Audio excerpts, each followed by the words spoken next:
हरीश मीणा मन चले तो मेरा एनकाउंटर, मुझे डर रहा है।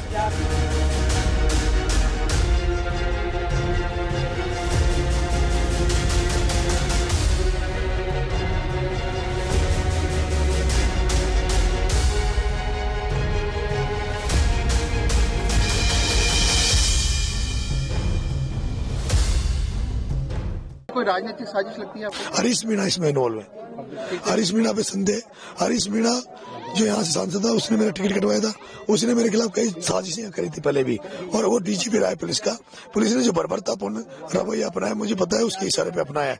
हरीश मीणा मन चले तो मेरा एनकाउंटर, मुझे डर रहा है कि हरीश मीणा एनकाउंटर भी करा सकता है। हाँ, कल जो पूरा घटनाक्रम हुआ, वो पूरा क्या घटनाक्रम था? क्योंकि अलग अलग बयान आ रहे हैं। थप्पड़ मारा, उसको क्या उचित मानते हैं आप? थोड़ा सा मैं आपको विस्तृत रूप से अपना घटनाक्रम बता देता हूँ। सुबह में 7 बजे बूथों को, प्रत्येक बूथ में जाने का मेरा प्लान था, लेकिन मेरे को 9 बजे सूचना आती है कि इस गांव ने बहिष्कार कर रखा है। बहिष्कार इस बात का था कि ये पहले उनियारा उपखंड में थे, वहां से तोड़ के इनको देवली उपखंड में जोड़ दिया गया है, पूरी पंचायत को। इसके अलावा जिसने बहिष्कार, लेकिन वहां भी अधिकारियों ने जबरदस्ती करके 2 लोगों को वोट डलवा दिया था और वो बहिष्कार को खत्म करके डाला। मैं यहाँ 9 बजे पहुंच गया था। मैंने समझा इसकी, कहा कि भाई आप लोग वोट डालो। इन्होंने कहा जब तक कलेक्टर यहाँ आके हमें आश्वस्त नहीं करेगी तब तक हम बहिष्कार को वापस नहीं लेंगे। कलेक्टर आई नहीं। मैंने भी कलेक्टर से बात की थी सुबह ही कि मैडम मेरे बैलेट पेपर भी धुंधला दिख रहा है, वो दिख नहीं रहा, लोगों की शिकायतें आ रही है। लेकिन पूरा प्रशासन बीजेपी के इशारों पे काम कर रहा था, सरकार के इशारों पे काम कर रहा था, और बीजेपी के कैंडिडेट को जिताने के लिए काम कर रहा था। मैंने जब यहाँ पे कलेक्टर नहीं आई, मैंने यहाँ प्रशासन से कहा भाई कलेक्टर साहब बुला दो। 12-1 बजे तक कलेक्टर नहीं आई। नहीं आने पर मैं यहाँ पर एक जो एसडीएम था, जो मालपुरा एसडीएम है, उसको आरोप लगाया हुआ था जानबूझ के, ताकि वो कन्हैयालाल चौधरी की मदद कर सके, बीजेपी की मदद कर सके। उस एसडीएम ने 3 लोगों का फर्जी वोट डलवाया, दबाव देके कि तुम्हारी नौकरी खा जाएगी, तुम्हारे कर देंगे। उन्होंने वोट डलवाया दादागिरी से। एक मैंने जो उसमें आंगनबाड़ी में एक टीचर था, एक और था। जब मेरे को ये पता लगा कि जबरदस्ती वोटिंग कराई जा रही है, सभी की भावनाओं को हाथ किया जा रहा है, मैं गया, मैंने पूछा कर्मचारियों को किसने डलाया। उन्होंने कहा ये एसडीएम ने डलाया है। मैंने एसडीएम के थप्पड़ चढ़ा था, ये बात सही है, लेकिन इसलिए चला था कि उसने कुकर्म किया था, गलत काम किया था। उसके जड़ने के बाद हम लोग यहाँ बैठे रहे, धरना चलता रहा।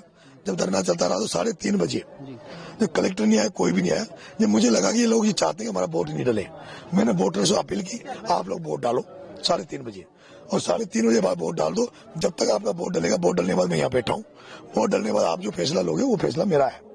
सारे वोट डल गए, सारे लोग यहाँ इकट्ठे हुए। सबने फिर एक बात कही कि कलेक्टर के बिना हम कोई बात नहीं करेंगे। मैंने खूब कहा कलेक्टर बुलाओ, नहीं बुलाया।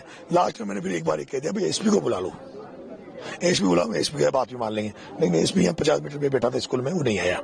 नहीं आने के बाद में फिर शाम को हमारा रात को ये स्टेज लगा के हमारा ये था कि रात भर हम यहाँ पड़ाव डालेंगे। मैंने बिस्तर मंगा लिया था, खाना मंगा लिया था। खाना मंगाने के बाद हम लोग, इन्होंने खाना रोक लिया, हमारा टोल में रोका, फिर वो कच्चे रास्तों से खाना आया पिकअप में, वहाँ पिकअप रोक ली।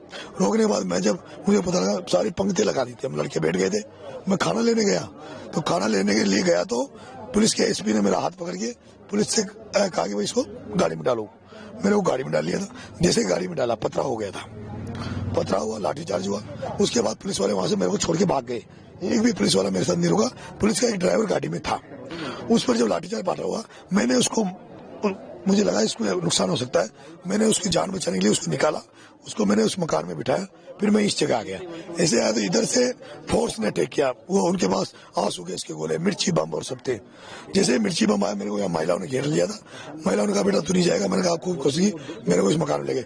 बाद में मिर्ची बम फेंके, मैं यहाँ आके घायल हुआ। मुझे यहाँ से फिर पीछे खेतों से 7-8 लोगों ने उठाकर, बेहोशी था मैं, मेरे को 4-5 किलोमीटर ले गए थे। मैं वहां जाके रहा। फिर रात भर हमने सब लोगों से बात करी। सब लोगों से बात करके जो भी हमारे लोग थे उनसे बात करने के बाद यहाँ का हमें पता लग गया था कि पुलिस यहाँ मकानों में आग लगा रही है, यहाँ गाड़ियों में आग लगा रही है। फिर हमने सब करके फिर अभी सुबह 7 बजे मैं जैसे उठा हूँ, रात भर मैं सोया नहीं, सुबह उठते ही मैं यहाँ आपके बीच में हूँ। अब देख रहा हूँ यहाँ हालत जो देख है। 60 लोगों को गिरफ्तार करा इस पूरे मामले में। वो लोग निर्दोष है, सारे लोग निर्दोष है। जो भी दंड दे वो मुझे दे। मैं दंड जितना भी दंड दे पुलिस, मुझे चाहे फांसी लगा दे, मैं उसके लिए तैयार हूँ। पर आप लोगों को जो नुकसान किए उसकी प्रशासन भरपाई करे, सरकार भरपाई करे। और मैं अंत में एक बात और चाहता हूँ, मुझे किसी से उम्मीद नहीं है मुझे किसी से उम्मीद नहीं है, मुझे किरोड़ी लाल जी मीणा से उम्मीद है। मुझे किरोड़ी लाल जी मीणा से उम्मीद है, वो मेरा हमें न्याय दिलाएंगे। मुझे न्याय की जरूरत नहीं, पर जनता को न्याय की जरूरत है और आदरणीय किरोड़ी लाल जी इस लोगों को मदद करवाएंगे। ये जो आर्थिक नुकसान हुआ है, मैं भी समाज से लोगों से आपके चैनल के माध्यम से भीख मांग रहा हूँ, इस गाँव का इन लोगों का मदद करे। बहुत नुकसान पुलिस ने प्रशासन ने किया है, सरकार से हमारा भरोसा नहीं है।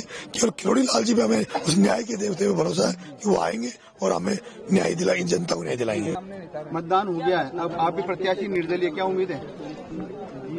मतदान 100% मेरे पक्ष में हुआ है और रिजल्ट शायद जनता की भावनाओं के हिसाब से जो मैं नोटिस कर रहा हूँ हमारे पक्ष में आएगा। गिरफ्तारी देने के लिए बैठे हैं? मैं भी गांव में बैठा हूँ, क्या होता है वो देखते हैं। नरेश जी, दोनों जने यहाँ से पुलिस बल आ गया है आपको गिरफ्तारी करने के लिए, बैठा हूँ मैं क्या आप स्वयं गिरफ्तारी देने के लिए बैठे हुए? तो बैठा सरेंडर हूँ। करने के लिए कहा है? क्योंकि क्या करती है पुलिस, मैं देखता हूँ, वेट करता हूँ। क्या चाहते हैं आप? नरेश, पुलिस आ गई है आपको गिरफ्तार करने। बैठा हूँ ना, इंतजार कर रहा हूँ। आप इंतजार कर रहे थे? बिल्कुल। आप सुबह आए थे तो बोल रहे थे कि मैं वो मैं सरेंडर नहीं किया, मैं यहाँ पे आया हूँ, बैठा हूँ यहाँ पे।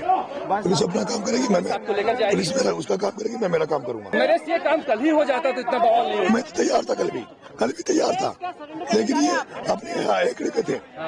पुलिस कल सुनना नहीं चाह रही थी, पुलिस एक तरफा कार्रवाई कर रही थी। जो मारपीट हुई है गाँव वालों के साथ, जितना पीटा गया है, गाड़ियाँ जलाई गई है, उसमें न्यायिक जांच होनी चाहिए, उन सबको उनके सब पे कार्रवाई होनी चाहिए। नरेश क्या सरेंडर कर रहे हैं आप? नरेश क्या सरेंडर मैं कोई सरेंडर नहीं कर रहा। करेंगे?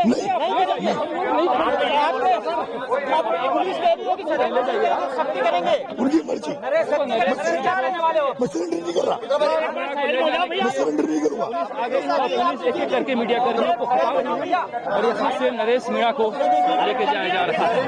नरेश आपको लेकर हाँ, साइड हो गए, साइड हो गए। ये सरेंडर नहीं करूंगा, सरेंडर नहीं करूंगा, नहीं सरेंडर करने के लिए पुलिस कह रही है। नहीं करूंगा, मैं सरेंडर नहीं करूंगा ना। सरेंडर नहीं करेंगे?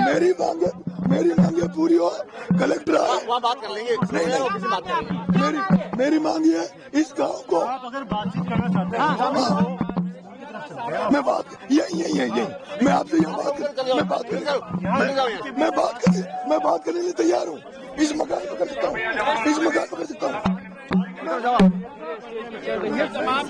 बात करो, इधर चलो। अरे आ जाओ आप, आ जाओ